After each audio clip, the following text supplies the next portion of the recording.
Missa da Esperança. 7º dia de falecimento do nosso querido Padre Roque.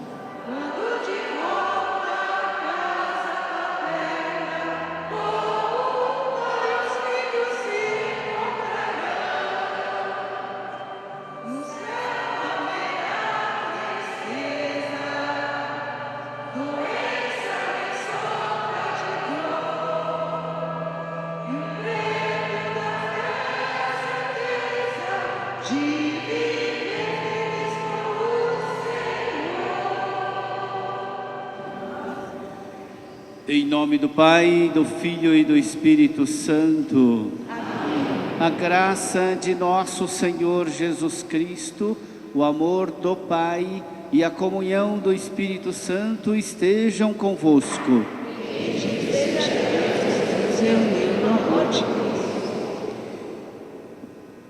Bendito seja Deus, Ele nos reúne no amor de Cristo. Hoje também nos reunimos para celebrar a missa de 7º dia de nosso co-irmão, querido Padre Roque Kiefer. Trabalhou tantos anos aqui nesta paróquia, nossa província deve muito a ele, eu devo muito também da minha vocação ao Padre Roque, a minha família deve muito a ele. Acho que todos nós podemos também testemunhar que devemos muito ao Padre Roque. Queremos nos unir num só coração e numa só alma para suplicar ao Pai de misericórdia que o acolha no seu convívio eterno, que o Padre Roque, transportado nos ombros do bom pastor, mereça se alegrar com a comunhão de todos os santos e santas de Deus. Quando a gente olha à nossa volta, constata os problemas que nós vivemos. Quando a gente olha para a história da humanidade,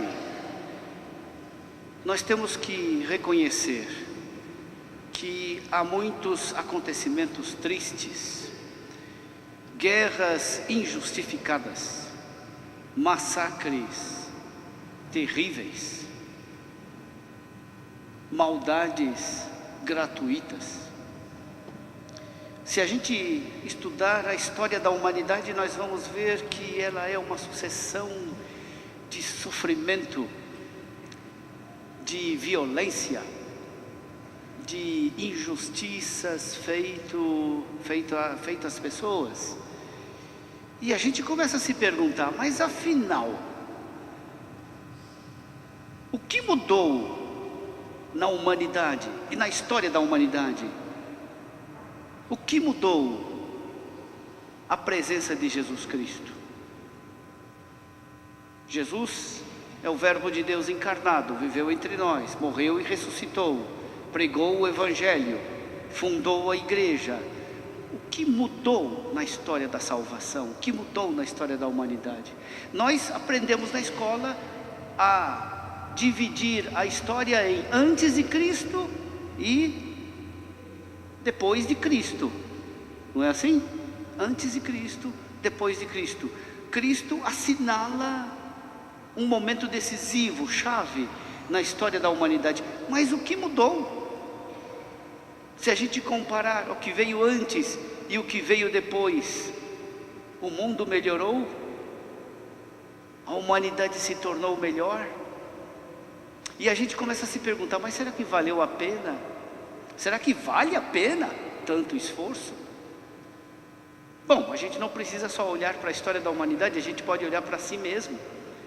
E a gente se pergunta, mas eu me esforço tanto, eu faço tanto esforço, procuro frequentar os sacramentos, procuro rezar, ser um bom cristão, mas eu melhorei ao longo desse tempo? Fiz algum progresso? E posso também me perguntar, a minha existência vai mudar alguma coisa neste mundo? A minha história tem alguma influência benéfica na história desse mundo? A gente começa a ficar em crise, né? O Evangelho de hoje é uma resposta a estas nossas indagações. Jesus nos fala: o reino é como o grão de mostarda. O grão de mostarda é quase invisível. Não é o grão de mostarda que a gente compra no comércio hoje em dia. Esse grão de mostarda é muito grande. O grão de mostarda é como uma poeirinha. Quando a gente coloca o dedo, nos grãos de mostarda, parece que suja o dedo. Tão minúsculo é o grão de mostarda. E no entanto, uma vez lançado em terra, cresce e se torna uma grande árvore, onde os pássaros do céu podem fazer os seus ninhos. O reino de Deus é como o grão de mostarda, quase imperceptível, mas ele traz dentro de si uma dinâmica de crescimento admirável, maravilhoso. Traz dentro de si um potencial de crescimento e de desenvolvimento que a gente não imagina. Estas coisas, gente, acontecem todos os dias debaixo do nosso nariz, não é assim?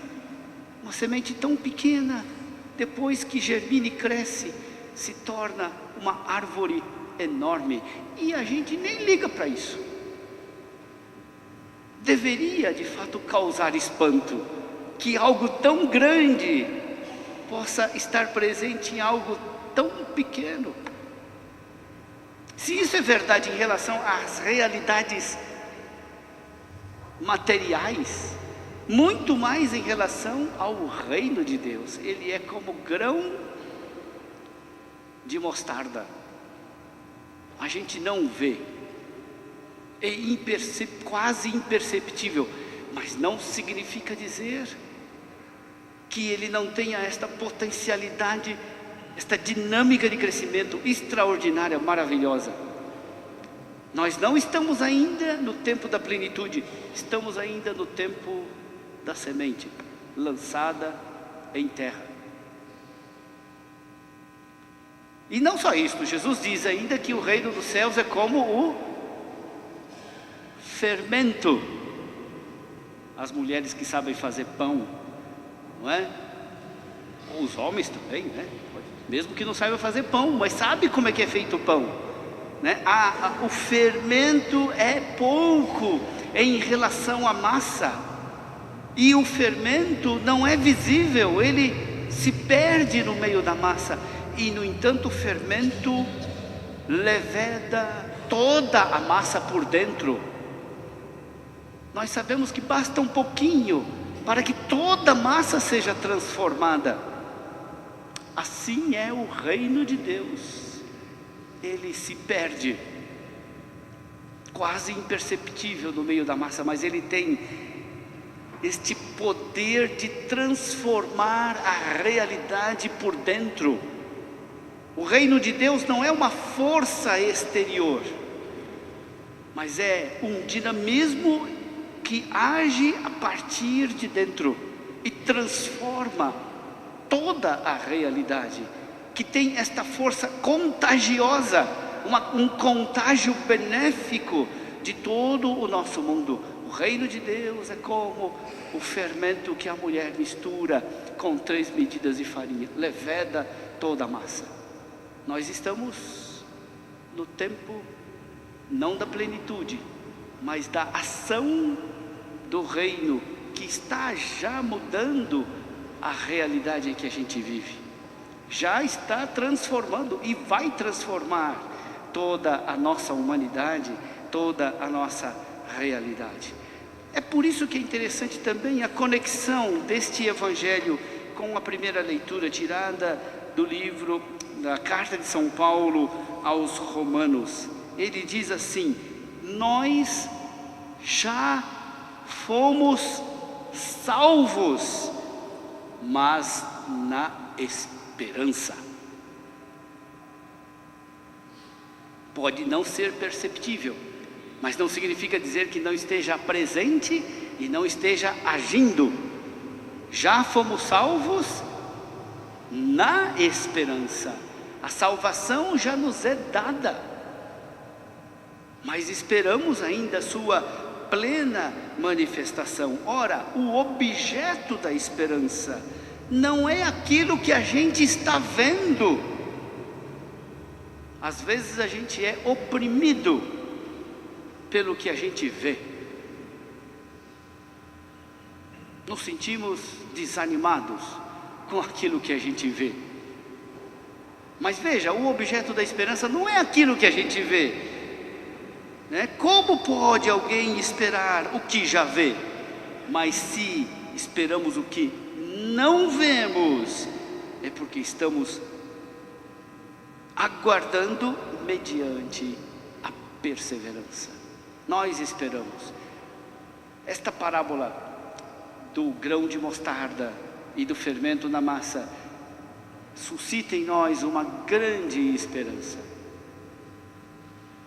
Nós aguardamos não aquilo que vemos, mas aguardamos na perseverança aquilo que é a grande esperança. O mundo de hoje vive um déficit de esperança, porque oprimido por aquilo que vê. Em tempos de internet, então, a gente a todo momento, a gente está vendo coisas que nos desanimam, nos entristecem, nos oprimem. A gente precisa do antídoto do reino, para não ser envenenado por esse tipo de comunicação que só transmite aquilo que é negativo, imoral, feio, grotesco, obsceno. Acho que não estou falando nada de extraordinário. A gente vê isso todos os dias, não é? Precisamos do antídoto, né, do reino, para poder enfrentar e resistir. E não somente isto, para despertarmos para uma grande esperança. Grande esperança. É toda a humanidade que está sendo transformada a partir de dentro pelo reino de Deus. É toda a criação, o cosmos, que espera e geme pela manifestação da glória dos filhos de Deus, que vai se manifestar em nós. Esta é a grande esperança. Não nos contentemos com esperanças estreitas, mesquinhas, pequenas. O reino de Deus nos chama a atenção para uma grande esperança. Rezar a missa de sétimo dia é isso também, não é? A existência do Padre Roque foi inútil? Não mudou nada na vida da gente? Ou é como o grão de mostarda jogado em terra, né? Que tem grande dinamismo de crescimento? Ou é como o fermento na massa, que transforma por dentro a nossa realidade? Rezar a missa de sétimo dia significa se deixar tomar por uma grande esperança. A esperança em Deus, a esperança em Cristo, a esperança do reino, a esperança da manifestação da glória de filhos de Deus, que nós esperamos, aguardamos na perseverança. Entregamos o Padre Roque nas mãos de Deus, assim como a gente joga a semente na terra, e sabemos que Ele que começou a boa obra vai dar pleno cumprimento, porque o reino de Deus é como o grão de mostarda, como o fermento na massa. Assim também a nossa existência, assim também a nossa vida, se nós perseverarmos na esperança, a nossa vida, né, por causa da nossa união com Cristo, vai ser também como este grão de mostarda e como o fermento na massa.